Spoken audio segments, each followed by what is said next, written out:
പിണറായി സർക്കാരിന്റെ കാലത്ത് കേരളം വളരുകയാണ് എന്നതിന് എതിർപക്ഷത്തിന് പോലും ഒരു സംശയവും കാണില്ല.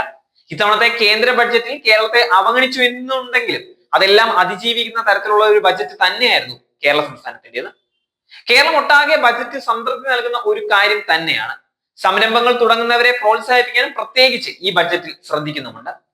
രാജ്യത്ത് അഭ്യസ്തവിദ്യരായ യുവതി യുവാക്കൾ സംരംഭരാകുന്ന പ്രവണത വർദ്ധിച്ചു വരികയാണ്.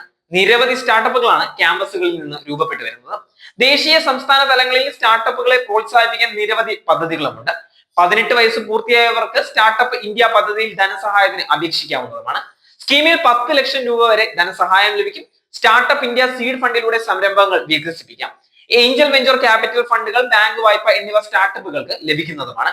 കേരള ടെക്നോളജി ഇന്നോവേഷൻ സോൺ എന്നതിനെ പറ്റി അധികം ആരും പറഞ്ഞു കേട്ടിട്ടും കാണില്ല. തീവ്ര വലതുപക്ഷ മാധ്യമങ്ങൾ അത് കണ്ടില്ല എന്ന് തന്നെയാണ് നടിക്കുന്നത്.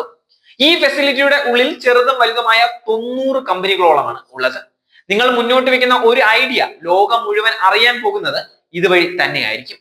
14 ഏക്കർ ക്യാമ്പസ് ആണ് കേരള ടെക്നോളജി ഇന്നോവേഷൻ സോൺ എന്ന് പറയുന്നത്. ഒരാൾ ഒരു ഐഡിയ ആയി വന്നു കഴിഞ്ഞാൽ അയാൾക്ക് വേണ്ടിയുള്ള സ്റ്റാർട്ടപ്പിന് വേണ്ടിയുള്ള സപ്പോർട്ടുകൾ കിട്ടുന്ന ഒരു ഹൈ എൻഡ് ഫെസിലിറ്റിയാണ് ഇത്. 15 ലക്ഷം രൂപ ഇന്നോവേഷൻ ഗ്രാന്റ് ആയി കൊടുക്കുന്നുണ്ട്. അത് തികച്ചും ഫ്രീ ആണ്. അത് തിരിച്ചടക്കേണ്ട കാര്യമില്ല. ഐഡിയ ഉണ്ടെങ്കിൽ 3 ലക്ഷം വരെ, പ്രോട്ടോടൈപ്പ് ആണെങ്കിൽ 7 ലക്ഷം വരെയും, സ്കെയിലപ്പ് സ്റ്റേജ് ആണെങ്കിൽ 15 ലക്ഷം വരെയുമാണ് ഗ്രാന്റ് ആയിട്ട് കൊടുക്കുന്നത്. സ്റ്റാർട്ടപ്പിന്റെ കാര്യത്തിൽ നമ്പർ 1 പൊസിഷനിലാണ് കേരളം. ഇപ്പോൾ നിലവിൽ 168 കമ്പനികളുണ്ട് ഈ ഹബിൽ. Technology focused, health tech, IoT, hardware electronics, fintech എന്നിവ അടക്കമാണ് ഈ 168 കമ്പനികൾ. ഒരു അന്താരാഷ്ട്ര നിലവാരത്തിൽ ഒരു സ്റ്റാർട്ടപ്പിന് വേണ്ട എല്ലാ ഫെസിലിറ്റിയും ചേർത്തിട്ടുള്ള ഈ ഹബ്ബ് ഉണ്ടാക്കിയിട്ടുള്ളത്.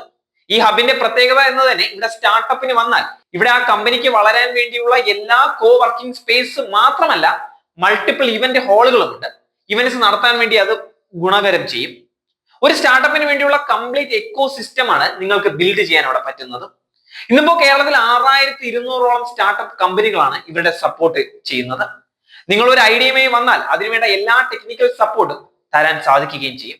അവർക്ക് വേണ്ട ബേസിക് ഇൻഫ്രാസ്ട്രക്ചർ, ഇൻക്യുബേഷൻ, ആക്സലറേഷൻ പ്രോഗ്രാമുകൾ, co working space, funding support, grant, seed funding, investment connections, mentorship support, market access, corporation connections, അങ്ങനെ പല തരത്തിലുള്ള സപ്പോർട്ട് ഈ ഇടതുപക്ഷ ഗവൺമെന്റ് കൊടുക്കുന്നുമുണ്ട്.